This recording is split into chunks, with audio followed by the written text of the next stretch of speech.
Hi, welcome to slide 3. We are going to talk all about William Shakespeare here. Can't talk about the English Renaissance without talking about William Shakespeare. So let's get started. Okay, Shakespeare lived between 1564 and 1616 and is frequently said to be the greatest dramatist of all time. Now, you might be on Team Shakespeare, or you might not. Personally, I know he's not for everyone. But we cannot deny the influence he had on theater history. So let's talk about Shakespeare a bit. He started off as an actor, but he quickly added playwriting to his career. And eventually he became a shareholder in the Chamberlain's Men in 1594, and he remained with that company for the rest of his career. He became part owner of the Globe Playhouse in 1598 and in the Blackfriars Playhouse in 1608. He was directly involved in more aspects of theater than any other writer of his day. I mean, he was an actor, he was a writer. Most people say he probably directed. He was a shareholder in theater companies, and he was part owner of theaters. So, yeah, he was involved in a lot. It's thought that he began writing plays around 1590. Most people think Henry IV, parts 1, 2, and 3 were his first plays, and for the next 10 years, he wrote roughly one comedy and one tragedy per season, which is a lot. And in those first 10 years of his career as a playwright, he wrote most of his best-known plays: Midsummer Night's Dream, Romeo and Juliet, Merchant of Venice, As You Like It, Julius Caesar, Twelfth Night, Hamlet, among others. And for the remaining 10 years of his career, his output was a bit lower. He wasn't writing as much, and he only wrote tragedies in the last 10 years of his career, some tragicomedies. During this period, he wrote Othello, King Lear, Macbeth, which is my personal favorite. 16 of his plays were published before his death, but the survival of his work can be credited in large part to the First Folio. This was a collection of 36 of his plays that his fellow actors put together and edited and got published after his death. And that, the First Folio being published, being all put together and published, that's really what's enabled Shakespeare to last, because we have that text still to this day. Shakespeare borrowed stories from many different sources: history, mythology, legend, fiction, other plays. I mean, a lot of his storylines aren't like completely original. Just like a lot of Disney's storylines aren't completely original. Like Snow White and the Seven Dwarfs was a story long before Disney sort of co-opted it and made it their own. Little Mermaid, same thing. Beauty and the Beast, all of these stories already existed, and then Disney just sort of like put their own spin on it, and now they're like kind of the most famous versions of most of those stories. Same thing with Shakespeare. Like, a lot of his stories existed as myths and legends, and he just made them into these like really well-written, great plays, and he put his own spins on the plot, and now they're how we know those stories today. He did make them distinctively his own, for sure. Some things about Shakespeare that he's known for in his playwriting: he typically establishes situations and characters right in the opening scenes, and then the action develops sort of logically out of that exposition. A number of his plots are usually interwoven. At first, he has a kind of some subplots that are proceeding kind of independently of each other, but eventually they all come together as the ending of the play or the denouement approaches. The action in Shakespeare's plays normally encompass months or even years, and they occur in widely separated places. So he has really like a sense of ongoing life behind the scenes. He usually wrote a large cast full of very well-rounded characters.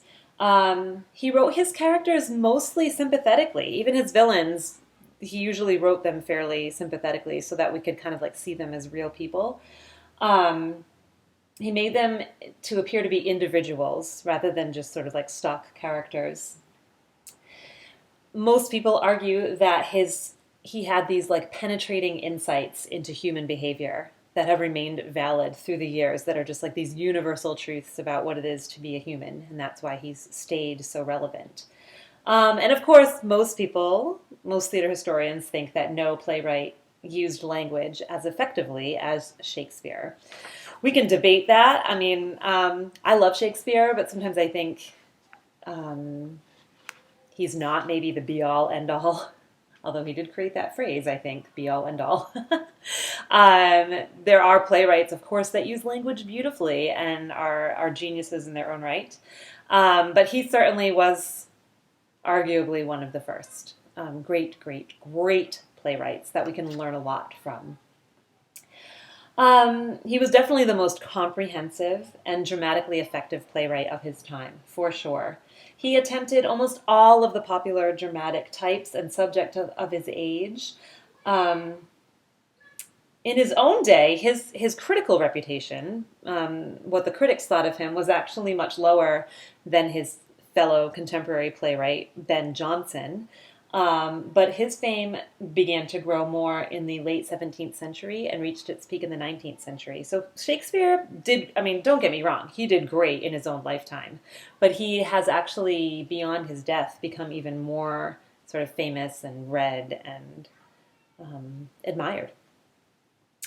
So I want to talk about 9 kind of technical similarities that Shakespeare and his contemporaries, the people who were writing plays at the same time as Shakespeare. Yes, there were other playwrights writing at the same time as Shakespeare. And they all sort of had this very similar playwriting techniques that we can attribute to what playwriting really was like during the English Renaissance. And the playwriting that came out of the English Renaissance really impacted kind of playwriting for the rest of time. It's in a lot of ways still how plays are written.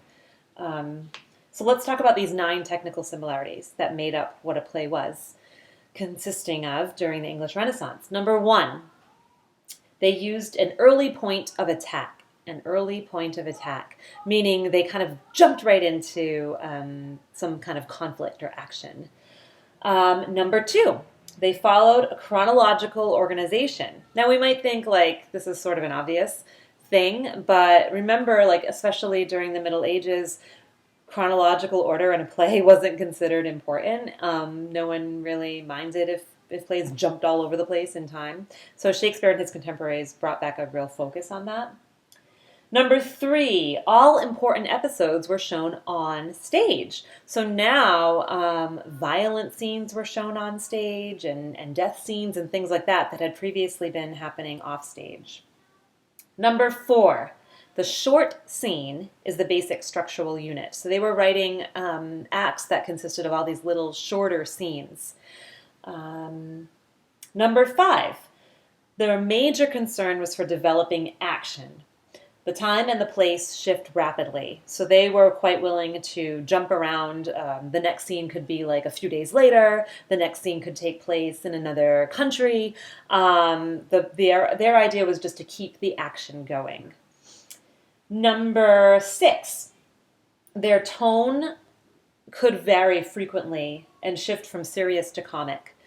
Even in Shakespeare's tragedies, he has moments of comic relief. So they could shift their tone quite frequently throughout. Number 7, most of the plays by these playwrights are shaped by the belief in a moral order that allows us free will, but holds us responsible for the choices that we make. So there is still kind of an idea of morality going on in their plays. It focuses on free will, but it does hold us. It holds the characters accountable for the choices that they make. Okay, that was number 7. You can hear my children playing in the background, I'm sure. Okay, number 8.